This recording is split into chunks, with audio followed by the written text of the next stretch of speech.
percaya malam ini kami pasti ditolong Tuhan. Tuhan tidak pernah terlambat menolong setiap kami, karena Engkau adalah Bapa yang baik. Tuhan, malam ini kami rindu hidup kami menjadi bejana yang indah di mata Tuhan. Kami percaya Tuhan, rencana-Mu adalah rencana yang luar biasa, yang membuat hidup kami ini benar-benar berdampak, menjadi satu kekuatan bagi orang-orang di sekitar kami. Tuhan, tolong kami, pakai kami. Kami tahu Tuhan, kami ada di akhir zaman, dan janji-Mu menyatakan bahwa Kau akan mencurahkan kuasa-Mu, Roh-Mu 2 kali lipat ganda. Tuhan, tolong kami supaya kami menjadi gereja-gereja yang benar-benar berjalan di dalam kebenaran. Kami tidak mau tertipu oleh roh jahat. Kami mau hidup kami benar-benar berkenan, dan Tuhan pakai kami sesuai dengan rencana Tuhan. Terima kasih Tuhan. Kami percaya malam ini berkat Tuhan disediakan bagi kami. Di dalam nama Tuhan Yesus Kristus, urapi hamba-Mu dan urapi setiap umat-Mu di tempat ini. Haleluya. Semua yang siap diberkati oleh firman, katakan amin. Puji Tuhan. Silakan duduk. Shalom Bapak Ibu. Shalom. Saya percaya malam ini Bapak Ibu datang ke tempat ini, mungkin ada banyak sekali hal-hal yang Bapak Ibu inginkan dari Tuhan. Tapi entah bagaimana, saya tadi berdoa dan Tuhan memberikan sesuatu di dalam hati saya, bahwa yang terpenting dalam hidup Bapak Ibu adalah ketika saudara melakukan apa yang Tuhan mau. Amin. Kalau saudara betul-betul sedang menghidupi apa yang Tuhan mau, maka jujur kita ini dapat dilihat oleh dunia dalam posisi yang berbeda. Saudara, dunia ini sedang menuju satu kondisi yang hancur. Tapi gereja Tuhan yang hidupnya cocok dengan apa yang Tuhan mau, mereka akan mengalami hal-hal yang luar biasa. Amin. Ini bukan omong kosong loh Bapak Ibu. Ya, saya sejak pandemi, Tuhan itu menuntun saya sedemikian rupa, sampai di titik saya itu sampai berkata sama Tuhan, inikah yang Tuhan kehendaki? Ya, saya bilang sama Tuhan, Tuhan, saya ini manusia tidak sempurna. Saya bukan orang yang wah mungkin kelihatan kudus 100%. Saya juga enggak, saya manusia. Tapi ketika Tuhan itu menyatakan di dalam hati saya bahwa bukan kamu yang menentukan, tapi Tuhanlah yang menentukan. Amin. Tuhan cuma minta siap apa enggak, mau apa enggak. Jadi Bapak Ibu, hari ini saya ingin ajak Bapak Ibu bersyukur. Saya menyapa saudara juga yang mengikuti acara ini secara online. Saya percaya siapapun sudah mendengar kebenaran firman Tuhan ini, kalau saya diberkati, saya percaya saudara pasti akan lebih diberkati. Ya, jadi inilah pesan yang Tuhan sampaikan di hati saya, dan saya mau saudara menangkap dengan hati yang terbuka. Sekali lagi, saudara mau jalani hari-hari saudara dengan baik? Yang mau katakan amin. Mau damai enggak saudara? Mau enggak saudara melihat hari-hari saudara penuh dengan mujizat? Mau? Nah, coba kita perhatikan baik-baik. Apa sih sebenarnya yang Tuhan kehendaki, yang harus kita kerjakan? Saya ajak Bapak Ibu untuk melihat dulu dalam Kisah Rasul pasalnya yang pertama. Karena ini adalah pesan yang betul-betul merupakan pesan kalau orang itu mau pergi jauh, saudara ya, lama tinggalkan, itu biasanya pesan yang diberikan adalah pesan yang terpenting. Saudara lihat dulu Kisah Rasul pasal pertama ayat yang ke-8. Waktu Tuhan Yesus naik ke surga, salah satu pesan yang Tuhan berikan kepada seluruh para pengikut Tuhan yang setia sampai mereka melihat Yesus naik ke surga. Maka Bapak Ibu, pesan yang paling terlihat itu adalah ketika Tuhan berkata, aku akan memberikan seorang penolong. Setuju? Ya. Kenapa sih kok kita perlu seorang penolong? Tuhan itu memang maha tahu Bapak Ibu. Ternyata dunia ini akan mengalami satu kondisi yang cukup sulit. Dan Tuhan itu sudah memprediksi jauh ke depan. Gereja tanpa seorang penolong yang diberikan oleh Tuhan tidak akan mampu mengatasi godaan dunia ini. Ya. Jadi sekali lagi saya nggak tahu kenapa kok Tuhan taruhnya godaan. Kalau saudara ujian, ya diuji, biasanya banyak gereja Tuhan menghadapi ujian. Kalau dia betul-betul fokus sama Tuhan bisa lebih kuat. Tetapi kalau sudah namanya godaan, saudara, digoda, ya orang itu bisa lemah ketika dia itu diperhadapkan dengan situasi yang nyaman. Setuju? Ya, yang enak-enak, yang buat dia happy. Tapi kalau sampai dia tidak peka dengan pimpinan Tuhan, apa yang terjadi? Hidupnya menjadi hancur. Dan godaan ini tidak hanya akan didapatkan atau diterima oleh orang-orang yang tidak dekat Tuhan, malahan yang semakin dekat dengan Tuhan, itu godaannya semakin kelihatannya halus, tapi itu sangat jahat. Ya, Alkitab katakan di akhir zaman sebelum Tuhan datang, itu nubuatannya, bayangin, sebagian dari bintang itu jatuh.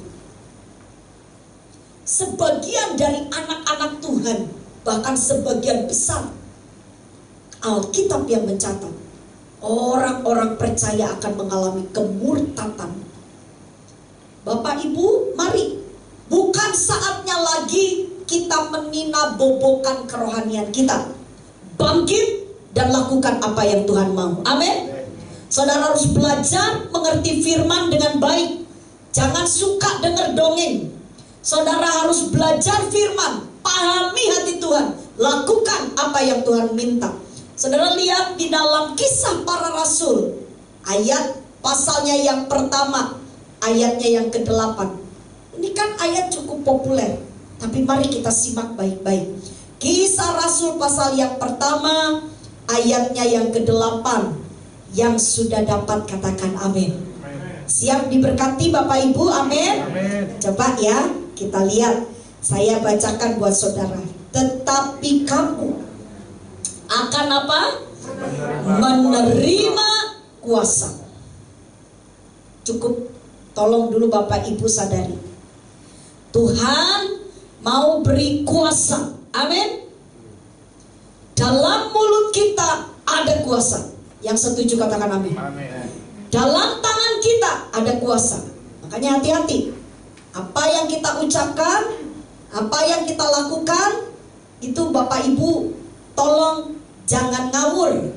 Ya, hari-hari ini Tuhan akan menyatakan kuasanya. Lalu dikatakan begini, kalau apa kuasa itu akan kita dapatkan? Kalau apa Bapak Ibu? Roh Kudus turun. Nah ini. Jadi saudara, kita akan menerima kuasa. Tapi Roh Kudus harus turun. Saya senang pakai bahasa asli. Kata turun itu memenuhi, meluber, ya, membuat hidup kita benar-benar terlihat bahwa Roh Kudus itu mengendalikan. Ya, hadir dalam hidup saya dengan Bapak Ibu. Lalu perhatikan, kuasa yang Tuhan berikan kepada kita itu untuk apa? Apa untuk supaya kita ini kelihatannya hebat? Lalu kita bisa menyombongkan diri. Lalu kita bisa menghakimi dunia. Lalu kita mulai berkata, wah, aku yang benar, dunia yang salah. Saudara lihat, Apakah gereja Tuhan diberi kuasa oleh Tuhan melalui pencurahan, melalui kepenuhan dari kuasa Roh Kudus ini? Apakah untuk supaya kita jadi hakim? Apakah supaya kita gereja Tuhan itu jadi super hebat bat markotop sampai kita itu disanjung-sanjung?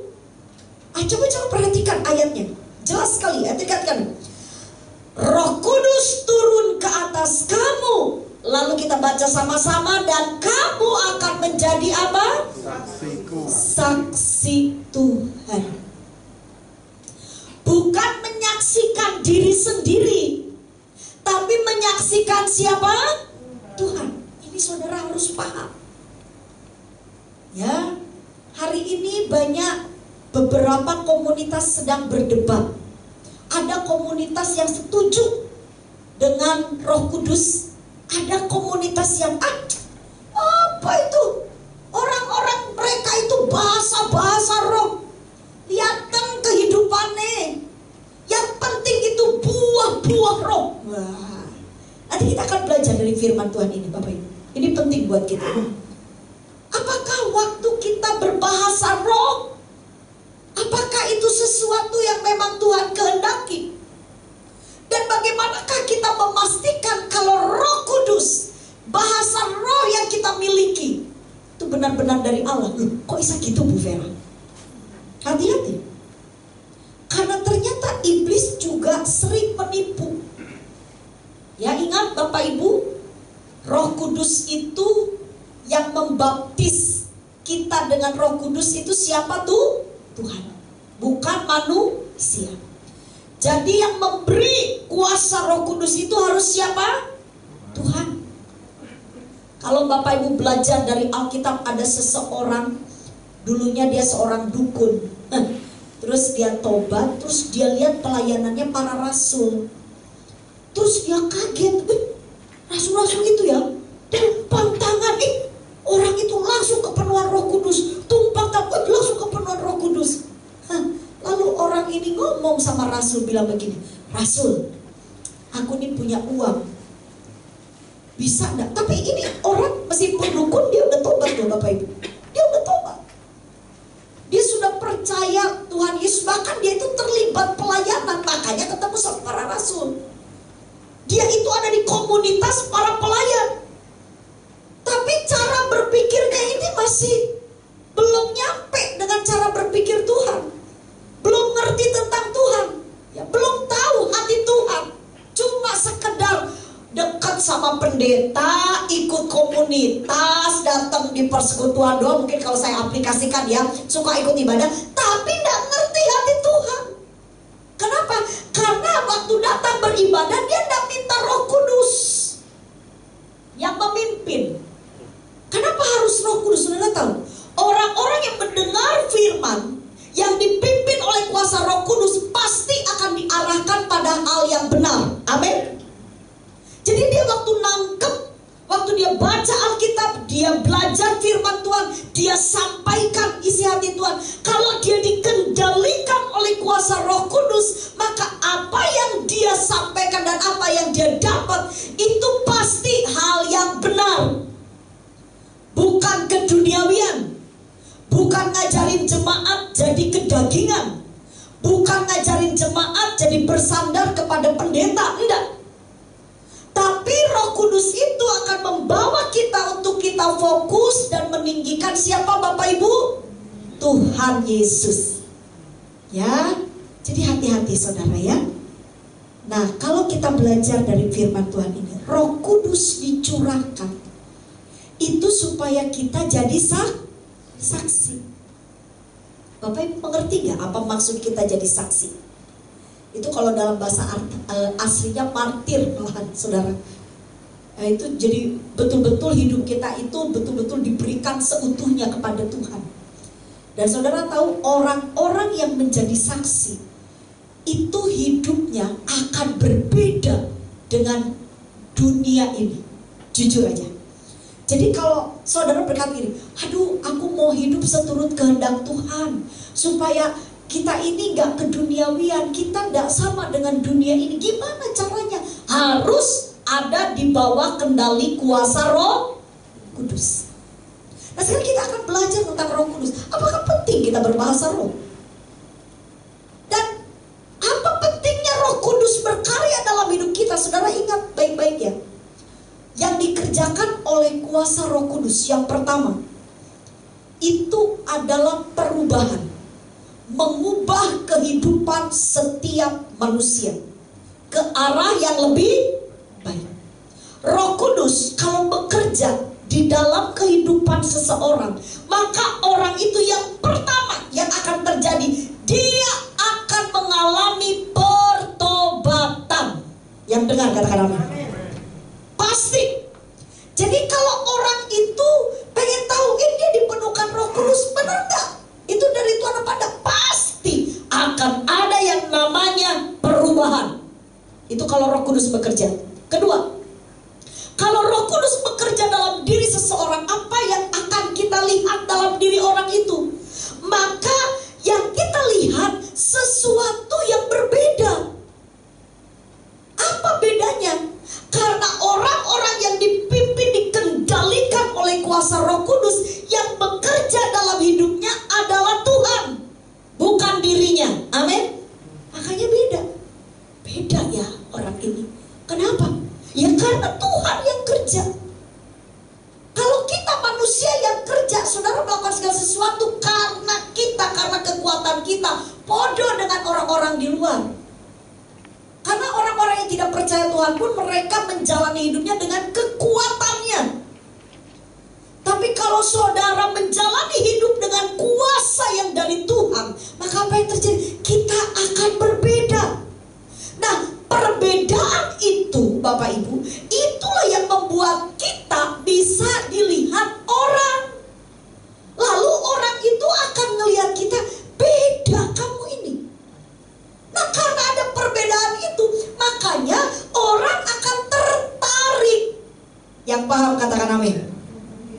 Ketertarikan orang kepada saudara, sehingga mereka mau mendengar apa yang saudara ucapkan. Itulah di situ Tuhan bekerja sama dengan kita untuk kita bisa menjadi saksi. Ini Bapak Ibu, sekali lagi sangat penting hari-hari ini kita dikendalikan oleh kuasa Roh Kudus. Nah sekarang kita belajar tentang Roh Kudus.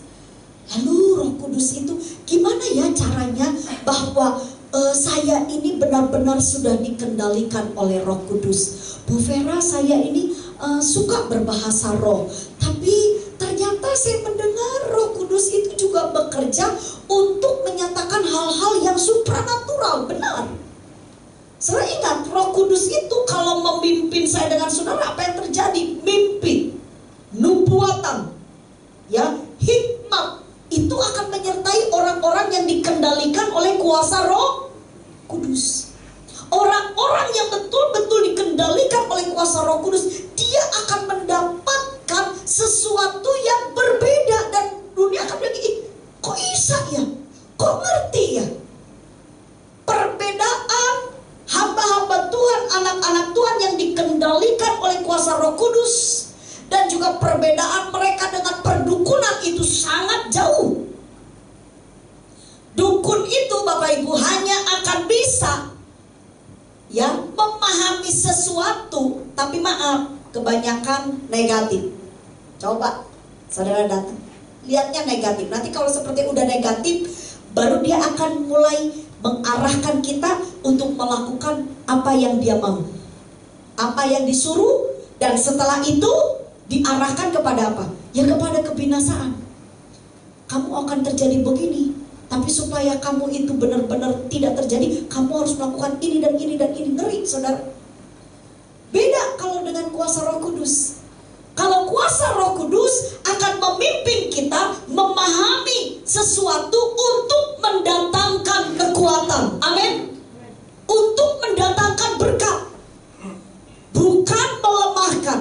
Mari Bapak Ibu kita simak baik-baik. Sekarang kita akan memastikan, saudara coba cek, saudara ini sudah betul-betul menerima Roh Kudus itu, dan betul-betul saudara pastikan diri saudara ada di dalam kendalinya kuasa Roh Kudus. Gimana caranya? Kita akan simak baik-baik. Saya akan ajak Bapak Ibu untuk melihat yang pertama. Tetap di Kisah Para Rasul yang pertama ini ya, pasal pertama ini, mulai dari ayat 2. Lihat di ayat yang kedua. Di ayat yang kedua dengan jelas di dalam Kisah Rasul ini dikatakan seperti ini, Bapak Ibu. Saya bacakan buat saudara. Sampai pada hari ia terangkat, lihat, sebelum itu ia telah memberi perintahnya oleh Roh Kudus kepada siapa saudara? Rasul-rasul yang dipilih. Ini saudara harus paham. Sebelum ayat 8, ini ayat 1 mulai bergerak. Diawali dengan ayat 2 ini saudara. Lihat, sebelum Roh Kudus dicurahkan, Tuhan udah kasih jelas tuh. Maka lihat, sebelum ia terangkat memberi perintahnya oleh Roh Kudus kepada siapa? Kepada mereka yang dipilih. Mari kita belajar. Kalau saudara betul-betul ingin menerima kuasa Roh Kudus, kalau saudara ingin berjalan dituntun dengan kuasa Tuhan, maka yang pertama yang harus memastikan ya, supaya saudara ini pasti banget, oh ini dari Tuhan apa enggak, oh saya ini disertai Tuhan apa enggak. Maka yang pertama saudara harus ada di posisi yang terpilih. Nah, apa arti yang dipilih? Ya saudara, saya ingin mengajak Bapak Ibu untuk memahami ayat ini dengan baik. Saya ingin memperlihatkan saudara ada satu kebenaran firman Tuhan yang menjelaskan seperti apa sih orang yang dipilih. Coba lihat Matius pasal yang ke-12 ayat 18.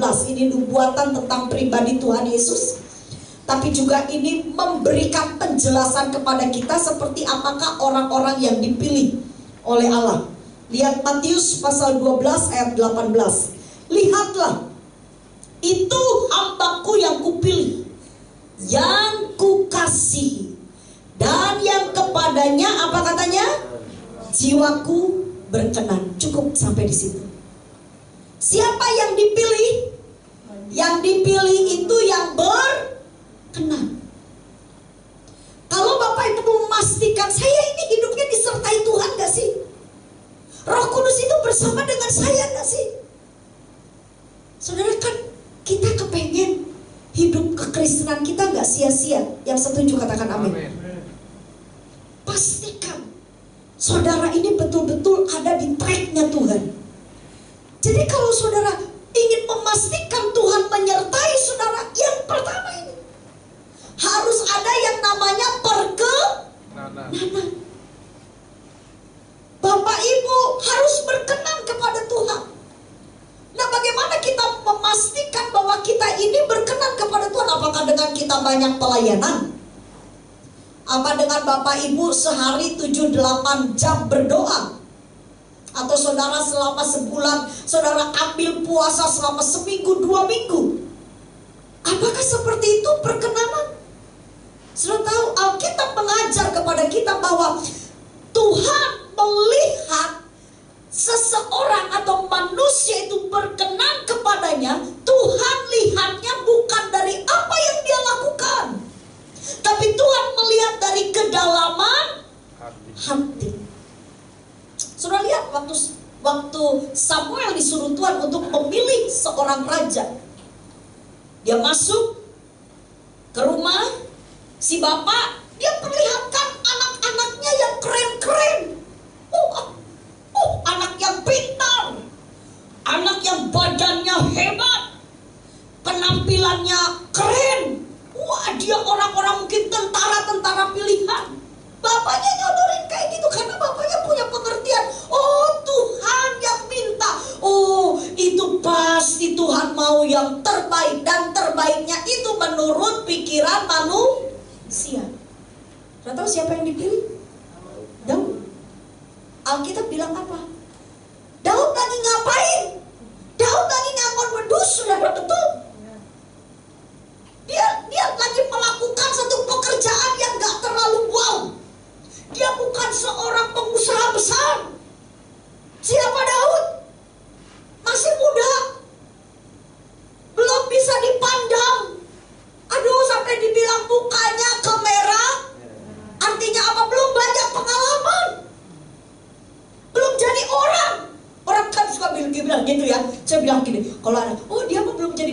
dia apa dong? Kalau udah sukses, duitnya banyak, terkenal, baru dia itu orang. Lah terus? Ini Daud, dia bukan siapa-siapa, dia tak dipandang orang, mungkin aja dia bisa dihina. Ampun wedus, piro kambingnya bisa dihitung jari. Dan itu juga bukan kambingnya Daud, punya bapaknya, betul? Saudara coba saudara perhatikan. Dan Allah berkata kepada Samuel, dia urapi dia. Bapak Ibu, perkenanan di hadapan Tuhan gak lihat dari prestasi kita. Yang dengar katakan amin. Perkenanan di hadapan Tuhan lihat dari kondisi hati. Saudara gak terkenal, saudara gak punya sesuatu yang bisa dibanggakan di dunia ini, gak masalah. Siapa di sini yang punya hati? Boleh katakan? Ada saudara yang gak punya hati? Semua kita, organ tubuh kita ini dikasih sama Tuhan, salah satunya ada hati. Dan Tuhan mau itu dijaga. Amin. Coba bantu saya kalau lihat kanan kiri, jangan terlalu tegang, bilang begini, dijaga hatinya. Kalau saudara mau disertai Tuhan, kalau Roh Kudus mau betul-betul ada bersama dengan saudara melakukan perkara-perkara yang besar, Tuhan tidak minta macam-macam, Tuh cuma minta jaga hati. Kenapa? Hati ini yang menguasai. Nanti dari hati muncul pikiran. Udah masuk pada pikiran, apa yang terjadi disalurkan kepada tindakan. Kalau hatinya baik, pikirannya baik. Kalau pikirannya baik, ucapannya pasti jadi berkat. Kalau pikirannya baik, ucapannya jadi berkat, tindakannya pun pasti memberkati. Nah ya itu. Jadi saudara, kalau saudara mau berkenan sama Tuhan, mungkin saudara berkata, Bu Vera, saya lagi gak bisa puasa karena mungkin kondisi tubuh fisik saya. Gak masalah. Tuhan gak minta. Kalau sudah bisa berpuasa, berpuasalah. Amin. Dan lakukan itu dengan hati yang baik, hati yang tulus. Bu Vera, saya gak bisa tiap hari datang untuk berdoa di gereja. Gak masalah. Bukan aktivitas padat kegiatan saudara yang menentukan kita berkenan kepada Tuhan. No. Saya tiap hari khotbah, kemana-mana saya khotbah, tapi kalau saya punya hati yang jahat, saya tidak berkenan. Saya melayani ini itu, saya sumbang ini itu, saya nolong banyak orang, tapi kalau hati saya busuk, hati saya jahat sama orang, maka saya tidak ada perkenanan kepada Tuhan. Ngeri loh Bapak Ibu, kalau kita gak berkenan. Tapi kalau kita berkenan, Tuhan katakan, pertolonganku dinyatakan di saat ada perkenanan. Jadi sekali lagi, malam ini saudara keluar dari ruangan ini, ingat ya, kalau saudara betul-betul mau ditolong Tuhan. Berapa banyak saudara yang ingin menerima kuasa Tuhan? Katakan amin. Ya, saudara pergi kemana, saudara tumpang tangan, saudara bicara, waduh, Roh Kudus menyertai saudara, saudara melihat banyak tanda-tanda yang luar biasa Tuhan kerjakan. Kalau saudara mau seperti itu, Roh Kudus harus turun dan harus hidup mengendalikan hati saudara, mengendalikan hidup saudara. Makanya hatinya dijaga. Perkenanan bicara tentang hati. Sehebat apapun kita, kalau kita punya hati yang jahat, saudara jaga hati itu gampang atau susah? Ya jujur. Pas di tempat kerjaan, orang di kanan kiri kita bencek, saudara. Pas di jalan lagi enak-enak nyetir, mobil yang lainnya rempet, itu sudah membuat hati kita jadi panas. Waktu orang ngomong sesuatu yang gak pas dengan pemikiran kita, itu juga akan mempengaruhi hati kita. Dengar baik-baik, Tuhan mau pakai saudara. Tuhan ada karya yang besar buat kita. Amin. Tapi Tuhan mau jaga hati saudara. Ya. Yang kedua, coba saudara perhatikan di ayat yang ketiga, Kisah Rasul pasal 1 ayat 3. Kalau tadi ayat 2, sekarang kita lihat ayat 3. Perhatikan baik-baik. Kepada mereka ia menunjukkan dirinya setelah penderitaannya selesai. Jadi maksudnya Tuhan itu menampakkan diri setelah kematiannya. Tuhan bangkitkan. Nah saudara, ini lihat. Dan dengan banyak tanda. Ya berarti Tuhan itu terus melakukan banyak tanda tuh. Ia membuktikan bahwa ia apa? Hidup. Apa yang kita bisa pahami dari ayat ini? Saudara harus mengerti dulu sejarah dari tradisi orang Yahudi. Coba perhatikan baik-baik. Tuhan itu sampai kelihatan kok koyok ngoyok ya. Setelah kebangkitannya dari kematiannya, Tuhan itu menampakkan diri. Dan itu berulang-ulang. Tuhan kasih lihat sama para rasul, para murid, semua untuk apa? Ternyata Bapak Ibu, tradisi orang Yahudi berturun-temurun. Ini bukan Yahudi, seluruh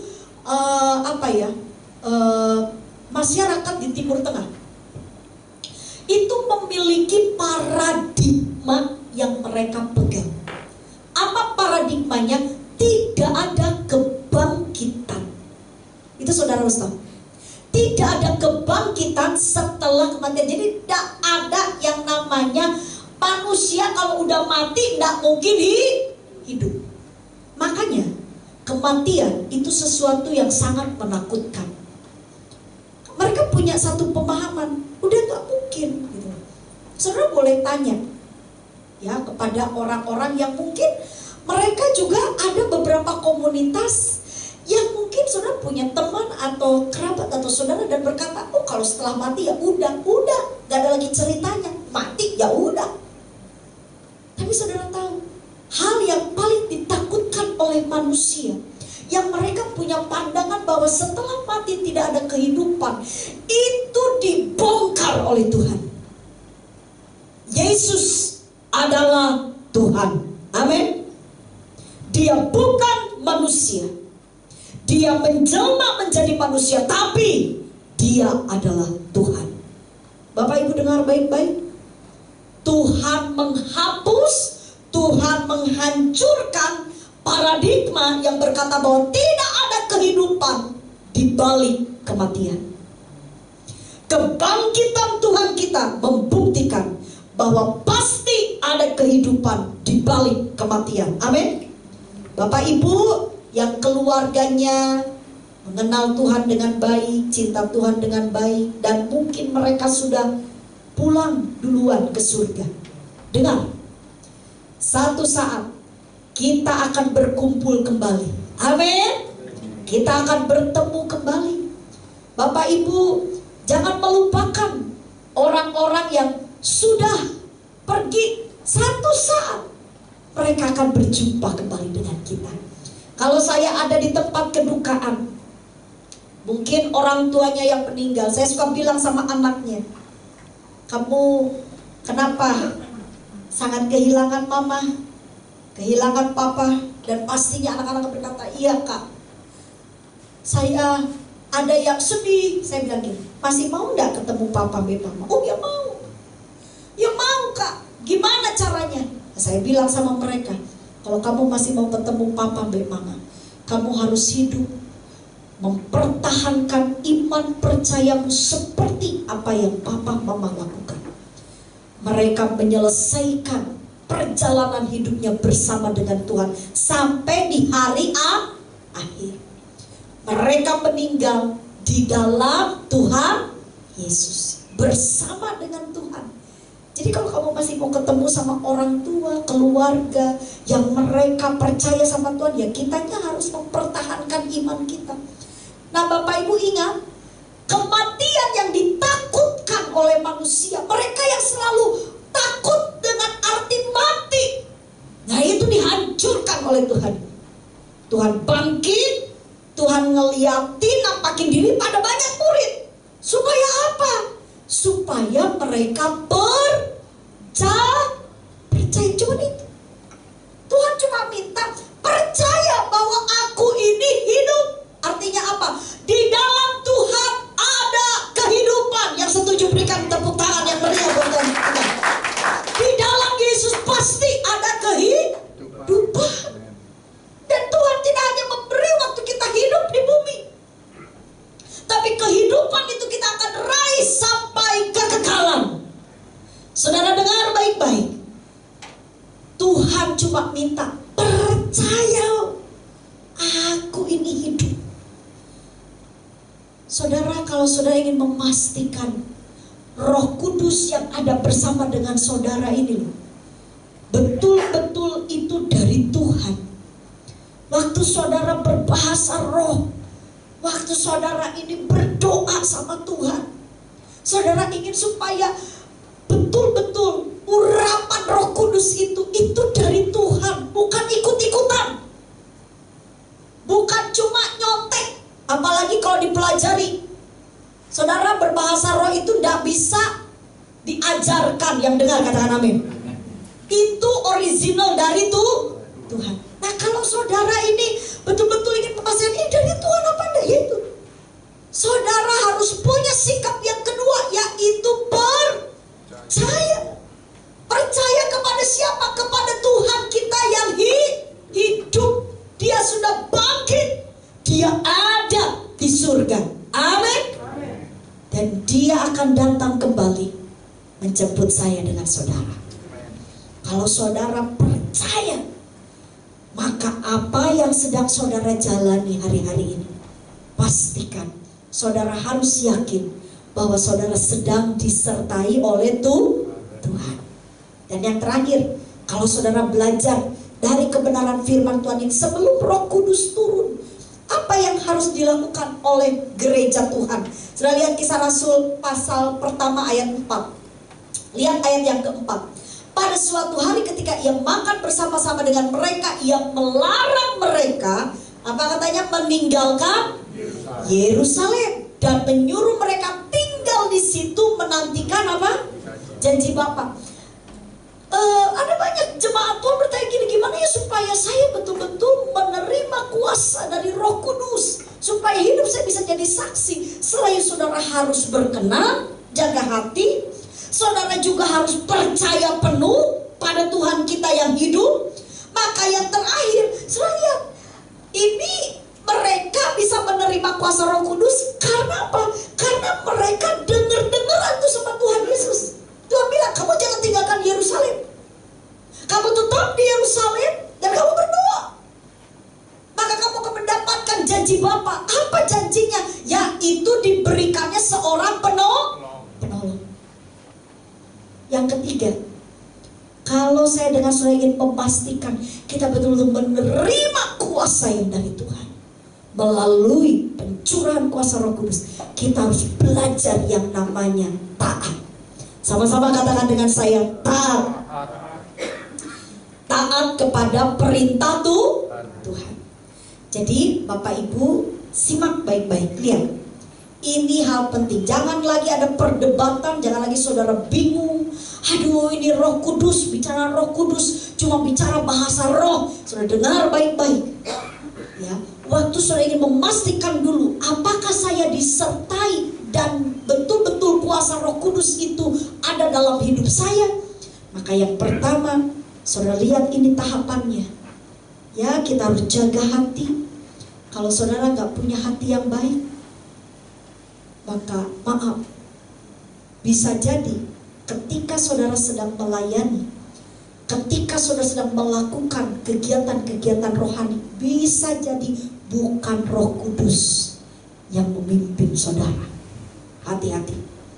Waktu kita jaga hati, lalu kita percaya penuh. Sudah tahu apa ciri orang percaya? Orang yang percaya pasti taat. Amin. Makanya ini tahapannya. Dia menjaga hatinya, dia percaya, dan dia taat. Bapak Ibu, saya mau kasih gambaran sama saudara. Ada jemaat tanya gini, Bu Vera, pentingkah kita berbahasa roh? Mari kita simak. ini Tuhan kasih gambaran. Saya bilang gitu, terima kasih Tuhan. Saya lagi doa, saya diberikan pencerahan sama Tuhan supaya saudara bisa paham.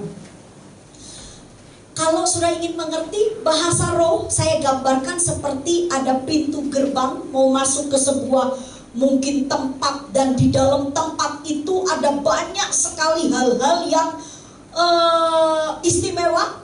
Ya, saudara mungkin mau masuk ke museum, atau mungkin saudara mau masuk ke tempat satu pariwisata, dan wahana-wahana yang ada di dalam itu adalah wahana-wahana yang cukup mahal mungkin, dan itu sangat punya arti. Saya mau tanya sama saudara, kalau saudara masuk ke sebuah tempat dan di dalam tempat itu adalah barang-barang berharga, barang-barang bernilai, kira-kira karcisnya murah atau mahal? Oke. Saya gambarkan begini saudara. Waktu saudara betul-betul ingin nih hidup saudara menerima kuasa Tuhan, saya gambarkan kuasa Tuhan itu ada hal-hal wahana-wahana yang di dalam. Jadi ini sebuah ruangan besar, dan di dalam itu ada banyak hal yang disediakan. Kalau saya gambarkan mungkin di situ adalah kasih, sukacita, ya, kesabaran, kemurahan, dan lebih dari itu adalah manifestasi kuasa roh Allah. Ya saudara, mimpi, nubuatan, penglihatan. Wah saudara, ada banyak hal Allah sediakan. Tapi sebelum masuk, saudara harus dapat yang namanya tiket. Setuju Bapak Ibu? Saudara kalau masuk ke sesuatu wahana yang sangat-sangat itu adalah bernilai, pasti ada aturan. Setuju, katakan amin. Tanda yang pertama, ya, ini ciri saudara bisa masuk ke wahana itu dan menikmati seluruh yang ada di situ. Saudara harus punya yang namanya tiket. Waktu saudara dapat tiket, maka saudara akan melewati yang namanya pintu gerbang. Saya gambarkan tiket ini adalah pertama kalinya ciri dari Roh Kudus betul-betul memenuhi hidup kita. Jadi langkah pertama orang itu dipenuhkan oleh kuasa Roh Kudus. Cirinya apa? Berbahasa roh. Dapat tiket. Saudara dengar? Alkitab mencatat bahwa ketika orang itu diurapi oleh Roh Kudus, itu merupakan tanda kita di hadapan Tuhan bahwa kita ini milik Tuhan. Kita dimeteraikan. Bapak Ibu, ini pelajaran penting. Jadi ketika orang tanya sama saya, Bu Vera, penting gak sih kita bahasa roh? Saudara gak punya tiket, saudara bisa masuk gak? Gak bisa. Pengalaman pertama kita berjumpa dengan Tuhan dan kita menerima urapan dari Tuhan, dan ciri kita bisa berbahasa. Apa sih bahasa roh? Bahasa roh itu loh Bapak Ibu adalah percakapan kita dengan Tuhan. Tapi kalau saudara lagi di tempat umum, kalau saudara lagi di dalam komunitas, Rasul Paulus kasih sama kita pengertian, jangan pakai terlalu banyak bahasa roh kecuali ada yang menafsirkan. Tapi ingat, bahasa roh itu juga penting, karena itu adalah komunikasi kita dengan siapa? Dengan Tuhan. Kalau Bapak Ibu lagi doa sendiri, banyak-banyaklah pakai bahasa roh. Saya tahu ini pengalaman saya baru 2 bulan yang lalu. Sebulan, kalau tidak salah sebulan.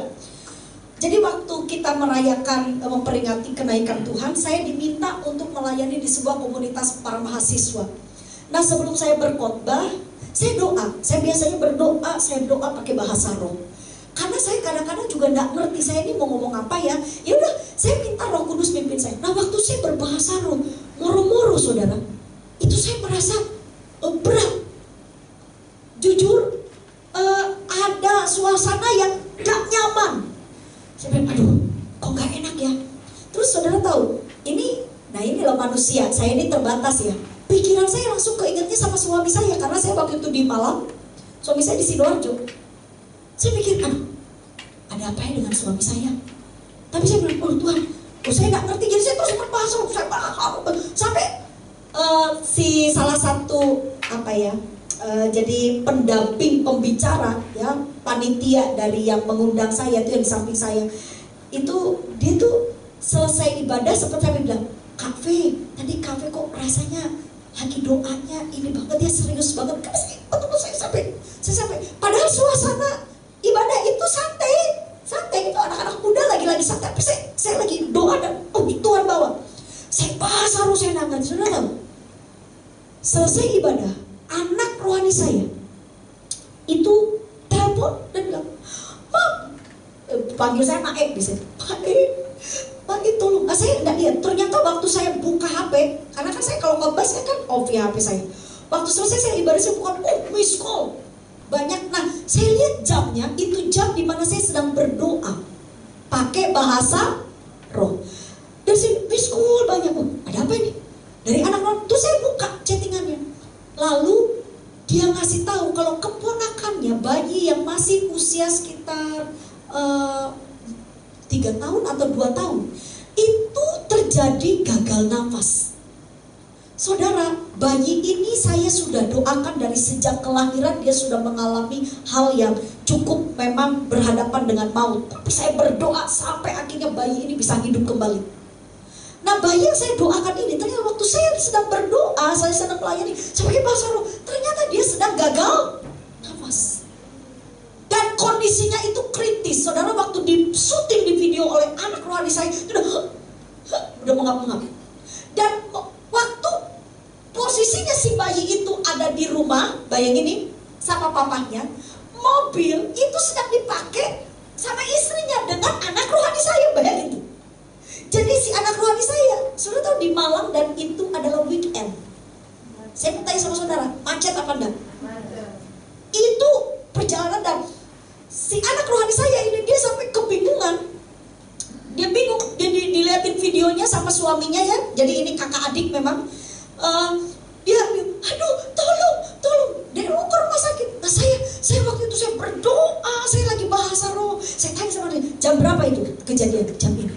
Dan saya bilang sama suami, saya memang waktu berdoa saya cuma bilang, Tuhan tolong. Jadi sadar, pikiran saya itu meminta pertolongan Tuhan, tapi mulut saya itu udah berhenti, saya berbahasa roh dan berat sekali. Saya bilang sama saudara, Roh Kudus itu akan menolong kita untuk berdoa. Amin.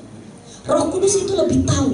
Makanya saudara, betapa penting kita itu memiliki bahasa roh. Nah, caranya gimana? Jangan sampai sekali-kali saudara sesat. Bahasa roh diberikan original dari Tuhan kepada kita. Lalu kalau saudara ingin berbahasa, lalu gimana Bu Vera itu caranya? Saudara harus melakukannya dengan iman. Amin. Ucapkan dengan iman. Nah, iman itu harus didasari dengan kebenaran firman Tuhan. Tadi tuntunannya. Kalau saudara mau pastikan bahwa bahasa roh itu dari Tuhan, maka yang pertama kita harus punya hati yang baik. Amin. Yang kedua, saudara harus betul-betul yakinkan diri saudara bahwa saudara ini taat, percaya kepada Tuhan Yesus dan melakukan firman Tuhan. Waktu saudara jaga hati, waktu saudara hidup sesuai firman, percaya sama Tuhan Yesus, yakin apa yang saudara ucapkan itu adalah sesuatu yang Tuhan sertai. Yang mengerti beri tepuk tangan yang kedua buat kita. Bahasa roh tidak bisa diajarkan, tapi bahasa roh itu sangat penting. Karena itu adalah membantu saya dengan saudara untuk berdoa kepada Allah. Saya percaya malam ini saudara gak akan paham apa yang akan terjadi 1 jam, 2 jam, apa yang akan terjadi besok. Saudara gak akan ngerti orang di samping, kanan, kiri, depan, belakang saudara ini orang jahat apa enggak. Tapi waktu saudara sedang berdoa pakai bahasa roh, para malaikat surga itu menjagai kita. Saya mau bilang sama saudara, di akhir zaman gereja Tuhan perlu kuasa Roh Kudus. Yang percaya beri tepuk tangan yang meriah. Saya mengundang hamba-hambanya para pemain musik, mari tampil ke muka. Yang malam ini pulang dengan satu pengertian, Tuhan sudah memberikan penolong bagi kita. Amin. Berjalan bersama dengan Tuhan. Ada orang berkata, Bu Vera, saya kepengen banget Roh Kudus itu betul-betul ada di samping saya. Banyak berdoa. Roh Kudus dicurahkan pada waktu anak-anak Tuhan, para rasul, pengikut Kristus, murid saudara berdoa. Dan kalau saudara sudah dapatkan, maka jagalah sikap hidup saudara sesuai dengan firman Tuhan. Saya percaya Bapak Ibu dengar baik-baik. Kalau saudara cuma punya tiket, saudara cuma bangga cukup di bahasa roh, saudara tidak masuk. Ingat, Roh Kudus diberikan supaya kita jadi saksi. Yang setuju katakan amin. Amin. Makanya saudara udah berbahasa roh, saudara masuk. Ya apa iki masuk? Ya itu. Terus jaga hati. Terus saudara hidupi firman Tuhan. Amin. Sampai akhirnya saudara bisa menikmati wahana-wahana yang Tuhan sudah sediakan. Ada kasih, ada sukacita, ada damai sejahtera. Saya mau bilang sama saudara, waktu saudara betul-betul bahasa roh itu saudara gunakan, itu untuk supaya kita bisa jadi pelaku firman. Ketika saudara menerima urapan dari Roh Kudus, saudara bersama dengan Roh Kudus, saudara betul-betul menghidupi firman Tuhan. Maka saya mau kasih tahu sama Bapak Ibu, di saat itulah hidup kita akan menjadi saksi yang mengerti. Beri tepuk tangan yang mulia.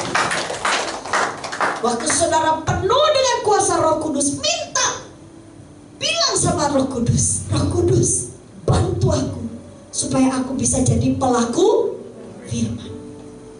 Ketika saudara melakukan itu, apa yang terjadi? Kuasa itu akan menyertai saya dengan saudara. Saya percaya hari ini Tuhan mau tolong saudara. Siapa yang mau sakit saudara sembuh? Dengar baik-baik, ada kuasa. Siapa yang saudara mau lihat rumah tangga saudara diberkati? Ada kuasa, dengar itu. Hanya kuasa Tuhan yang bisa memerdekakan kita. Sebab itu, belajar firman, ikuti firman Tuhan. Jangan hanya bangga kita bisa berbahasa roh. Jangan jadikan bahasa roh itu aksesoris rohani. Bahkan jangan sampai kita berbahasa roh hanya ingin dilihat rohani oleh orang lain. Bahasa roh itu Tuhan beri kepada kita supaya kita menerima kuasa. Amin. Ada kuasa dalam kehidupan kita. Mari sama-sama kita bangkit berdiri. Terima kasih Tuhan. Terima kasih Roh Kudus mengalir kuasa di tempat ini Tuhan. Mengalir. Amin. Terima kasih Tuhan. Mengalir kuasa dari tempat maha tinggi. Bapa kekal mulia, Kau hadir di sini, memulihkan hati, menyembuhkan yang terluka. Kan tenang bersamamu Bapa. Mengalir kuasa dari tempat maha tinggi. Bapa kekal mulia, Kau hadir di sini, memulihkan hati, menyembuhkan yang terluka. Bukan tenang bersamamu Bapa. Kuasa dari tempat ini mengalir kuasa dari tempat maha tinggi. Diberkati Bapa kekal mulia,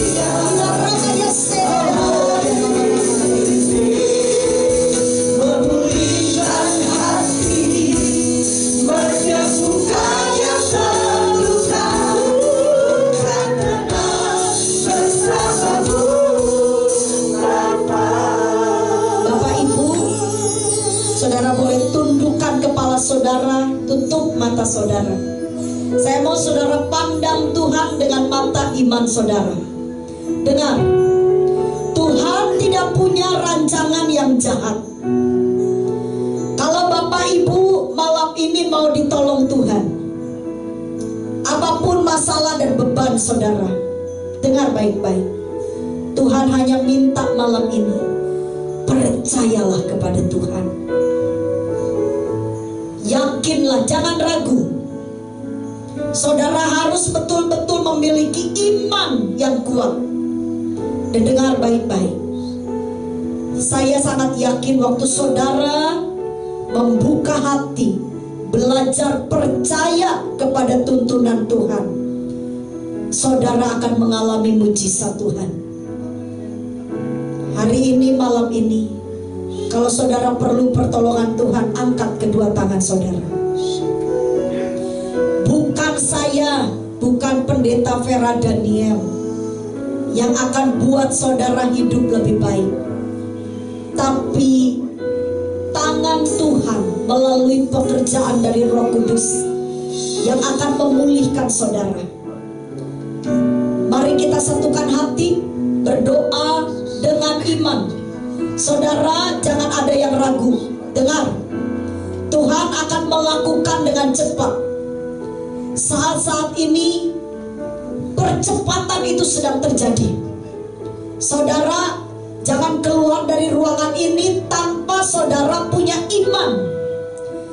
Bapa yang baik, Engkau melihat tangan-tangan umat-Mu yang terangkat. Dan di dalam nama Tuhan Yesus, hamba-Mu melepaskan berkat.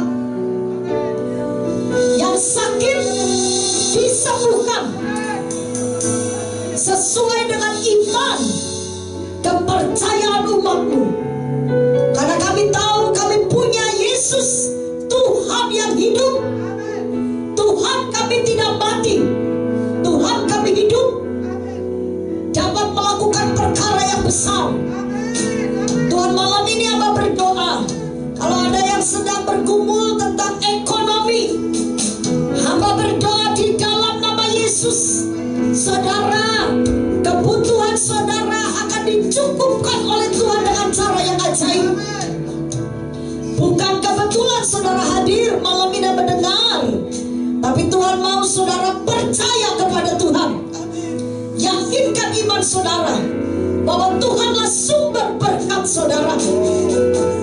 Yang Tuhan mau percaya. Percaya. Orang yang percaya, cirinya dia taat. Dia mau dengar-dengaran kepada perintah Tuhan. Lakukan firman Tuhan.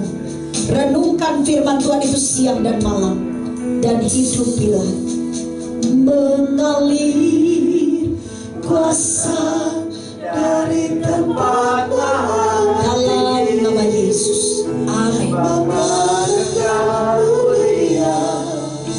Kau hadir di sini, memulihkan hati, menyembuhkan yang terluka. Ku akan tenang bersamamu, Bapa.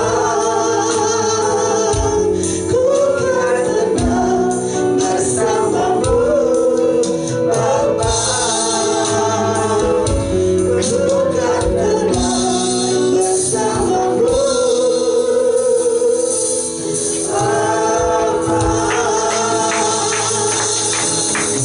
Kami mengucapkan syukur, terima kasih Tuhan, buat Engkau sudah hadir dan sudah melawat setiap kami dengan kuasa Roh Kudus-Mu.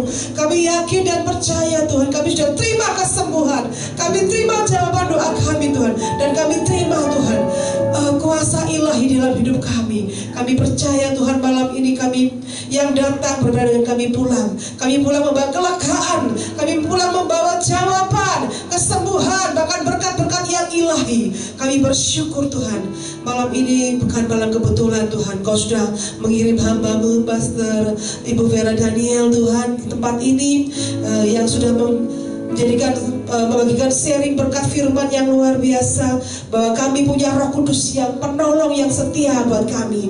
Terima kasih Tuhan, meteraikan setiap kebenaran firman-Mu, dan kami percaya Tuhan, bila firman-Mu ini membuat kami bisa berubah Tuhan, karena Roh Kudus-Mu yang mengubahkan hati kami. Kami mau jadi pelaku firman oleh karena tuntunan Roh Kudus-Mu. Berkati hamba-Mu Pastor Ibu Vera Daniel, kemanapun hamba-Mu Kau utus, memberkati suami dan anak-anaknya dan anak rohaninya. Kau memberkati gerejanya juga. Dan apapun Tuhan yang beliau lakukan, hamba-Mu lakukan ini menjadi berkat Tuhan. Dan diberkati menjadi berkat Tuhan. Apapun yang dibutuhkan, digumulkan Tuhan, Engkau tahu. Engkau pasti memberkati berkali lipat ganda. Engkau memberkati dengan urapan yang baru, kesehatan yang sempurna, kekuatan yang supernatural. Terima kasih Tuhan, karena kami sudah diberkati Tuhan oleh Engkau sendiri. Terima kasih Tuhan, meteraikan setiap kebenaran firman-Mu. Kami mau memberikan persembahan dan kami bersyukur kami boleh diberikan kesempatan memberikan persembahan.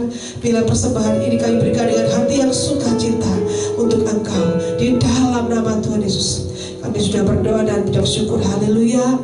Amin. Amin. Silakan duduk Bapak Ibu terkasih. Kita akan dengar pembahasan dan ada